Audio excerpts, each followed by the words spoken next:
पहले मुल्ला मुनीर का ये बयान सुन लीजिए। Government stance on Kashmir is absolutely clear. It was our jugular vein.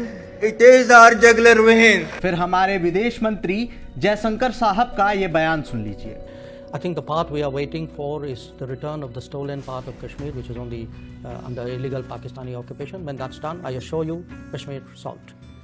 आपने दोनों बयान सुन लिए। अब मुल्ला मुनीर और पाकिस्तान के फेक प्रोपेगेंडा की मैं पोल खोलता हूँ। नमस्कार, मैं दिव्यांश और आप देख रहे हैं जी भारत। पाक आर्मी चीफ मुल्ला मुनीर कह रहे हैं कि कश्मीर पाकिस्तान के गले की नस है, हमारा रुख बिल्कुल साफ है। अरे मुल्ला मुनीर, शायद आपने हमारे विदेश मंत्री का ये बयान नहीं सुना था। भले ही मामला संयुक्त राष्ट्र में है, लेकिन फैसला भी जल्द ही होगा। नहीं विश्वास होता तो मुल्ला मुनीर फेक प्रोपेगेंडा पर भारतीय विदेश मंत्रालय के प्रवक्ता का बयान भी सुन लीजिए। How can anything foreign be in there in a jugular vein? This is a union territory of India. Its only relationship with Pakistan is the vacation of illegally occupied territories by that country. सुने कि नहीं सुने, खाली करना पड़ेगा। मुल्ला मुनीर, पाकिस्तान को PoK हर हाल में खाली करना पड़ेगा। टू नेशन थ्योरी भी खारिज हो चुकी है, आप समझ नहीं पाए। रणधीर जायसवाल ने आपको ये याद दिलाया है कि 1971 में आपकी डरपोक फौज के साथ क्या हुआ। 91,000 सैनिक, लोंगेवाला में पाक टैंकों की कब्रगाह, कुछ याद आया आपको? सुनिए मुल्ला मुनीर, 1947 में अविभाजित भारत ने 2 टुकड़े वाला दर्द सहा है। पूरी दुनिया जानती है कि जब आपने 1947 में भाड़े के सैनिकों के साथ कश्मीर पर हमला बोला तो महाराजा हरि सिंह ने 26 अक्टूबर 1947 को इंस्ट्रूमेंट ऑफ एक्सेशन के तहत खुद के राज्य को भारत में मिला दिया।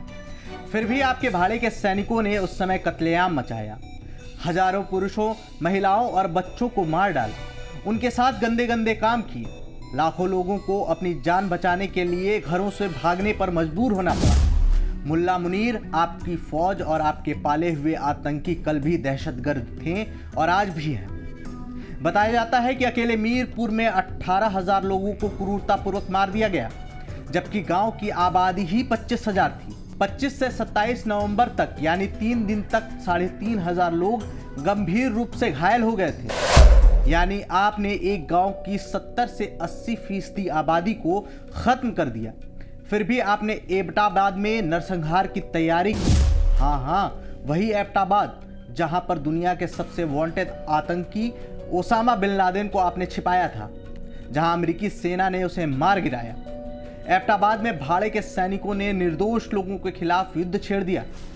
भीमबेर, मीरपुर, कोटली, मुजफ्फराबाद, देवा बटाला, गिलगित, बाल्टिस्तान और पुंछ के कुछ हिस्सों पर कब्जा कर लिया। मुंह खुलवा ही दिया है तो सुन भी लीजिए। अब आपकी टू नेशन थ्योरी पर आता हूं। बलूचिस्तान के साथ आप क्या कर रहे हैं? जैसे भारत पाकिस्तान के रिश्ते टू नेशन थ्योरी पर आधारित हैं, तो पाकिस्तान और बलूचिस्तान का क्या है? बलूचिस्तान तो आपका कभी था ही नहीं। फिर आप वहां पर क्या कर रहे हैं? बलूचिस्तान में आप रो रहे हैं ना। बलूचिस्तान के अलगाववादी समूहों यानी बीएलए ने आपकी सैनिकों के परखच्चे उड़ा दिए हैं। सुनिए, इस सच को भी स्वीकार कर लीजिए कि आप एक असफल राष्ट्र हैं। खैबर पख्तूनवा भी आपसे नहीं संभल रहा।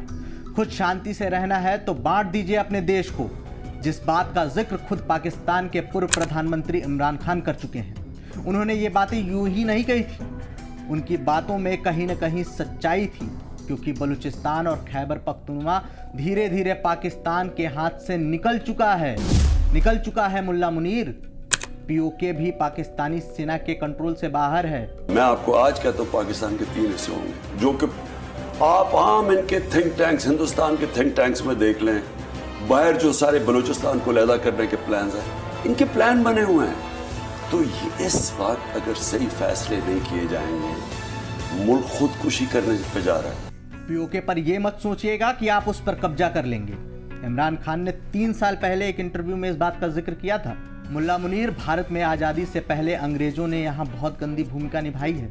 अंग्रेजों ने स्वतंत्र भारत के गवर्नर जनरल लॉर्ड माउंटबेटन, भारतीय सेना के commander in chief Robert McGregor और पाकिस्तानी सेना के commander in chief Douglas Gracey के जरिए जम्मू कश्मीर पर आक्रमण करने की और कब्जा करने की साजिश रची थी, जिसमें जवाहरलाल नेहरू को अंधेरे में रखा गया और जिन्ना को हीरो बनाया गया था। वही जिन्ना, टू नेशन थ्योरी याद आया? विभाजन के समय 40% मुसलमानों ने भारत में रहना चुना था। मुस्लिम बहुल राज्य जम्मू कश्मीर ने भी जिन्ना की पेशकश को ठुकराते हुए भारत में शामिल होने का विकल्प चुना। और जहां तक बात है जिन्ना के टू नेशन थ्योरी की, तो भारतीय मुस्लिमों ने भी इसे खारिज कर दिया था। वो हैं सच्चे देशभक्त, समझे मुल्ला मुनीर, मौलाना अबुल कलाम आज़ाद, खान अब्दुल गफ्फार खान, मालिक खिजर हयात तिवाना, के हामिद, सिंध के अल्लाह बख्श सुमारू, मिर्ज़ा अली खान, इनायतुल्लाह खान, पीर सिबकतुल्ला शाह रुश्दी, मगफूर अजाजी और नाम गिनाऊं? छोड़िए, गिनते गिनते आपकी ज़िंदगी निकल जाएगी। बार बार आप जो संयुक्त राष्ट्र की दुहाई देते हैं, सच तो ये है मुल्ला मुनीर कि संयुक्त राष्ट्र हर बार कश्मीर में पाकिस्तानी आक्रामकता को रोकने में फेल हुआ है और अपनी नाकामी छिपाने के लिए एक लाइन खींच दी, जिसके पीछे आप छिप जाते हैं। सच ये भी है कि ये लाइन अस्थायी थी और पाकिस्तान को जम्मू कश्मीर के लोगों की ओर से भारत में विलय के सवाल पर अपनी राय देने से पहले कब्जे वाले क्षेत्रों से अपने सभी सैनिकों को वापस बुलाना था। लेकिन धोखेबाजी तो आपके खून में है। यहाँ तक कि जब 1965 में पाकिस्तानी सैनिकों ने इस लाइन को पार किया और मामला संयुक्त राष्ट्र में फिर से पहुँचा, तो संयुक्त राष्ट्र ने फिर कोई कार्रवाई नहीं की। आपकी फौज को 5 अगस्त 1965 वाले पहले की स्थिति में वापस जाने को कहा था, लेकिन आपकी निकम्मी फौज किसी काम की नहीं है। अंतर्राष्ट्रीय कानून के प्रोफेसर रहमतुल्लाह खान ने भी एक बार कहा था कि अगर ये घुसपैठ की स्वीकृति नहीं थी तो तारीख का कोई मतलब नहीं था, और अगर सेना में घुसपैठियों और मुजाहिदों को शामिल नहीं किया गया था तो सभी सैनिकों को उस तारीख से पहले की स्थिति में वापस बुलाने का भी कोई मतलब नहीं था। इससे आपको मिर्ची लग गई और हर बार की तरह आपने पल्ला झाड़ लिया कि आपकी फौज में मुजाहिद नहीं शामिल है। सब मिलाकर लब्बो-लुआब यही रहा कि इन सब में संयुक्त राष्ट्र पूरी तरह से अप्रभावी है।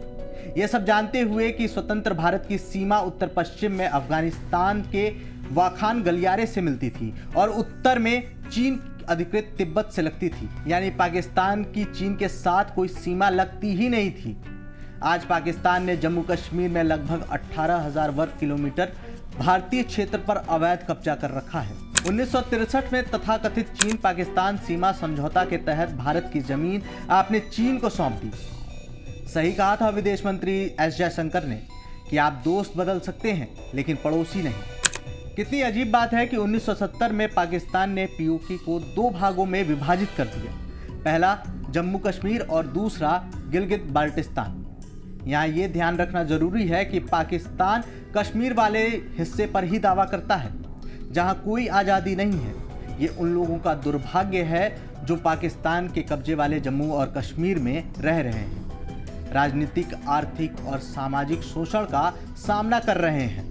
International centre for piece studies के महासचिव शेख खालिद ने अपनी किताब the two Kashmir's a comparative analysis में इस बात का जिक्र किया है, जो साबित करता है कि उन लोगों पर अत्याचार किया गया है, उनके मौलिक अधिकारों को नकार दिया गया है। इस क्षेत्र में रहने वाले 40 लाख से ज़्यादा लोग ग्रामीण इलाकों में बेहद खराब स्थिति में रहते हैं। जयशंकर साहब सही कह रहे हैं, हमें न केवल एक मजबूत बल्कि एक निष्पक्ष संयुक्त राष्ट्र की भी ज़रूरत है।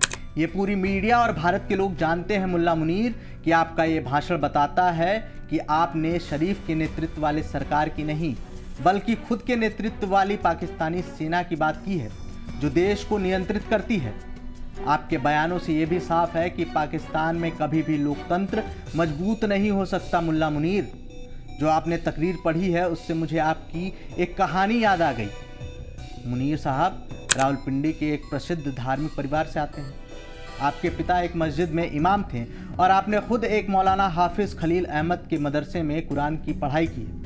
कुरान की आयतों को याद करने के लिए आपको हाफिज़े कुरान की उपाधि मिल चुकी है। सेना प्रमुख बनने के बाद भी आपने इस साख को कभी छिपाने की कोशिश नहीं की, लेकिन आपने जिहाद को जिंदा करने की कोशिश की है आज, जो एक साधारण मुसलमान के लिए आपत्तिजनक नहीं हो सकता।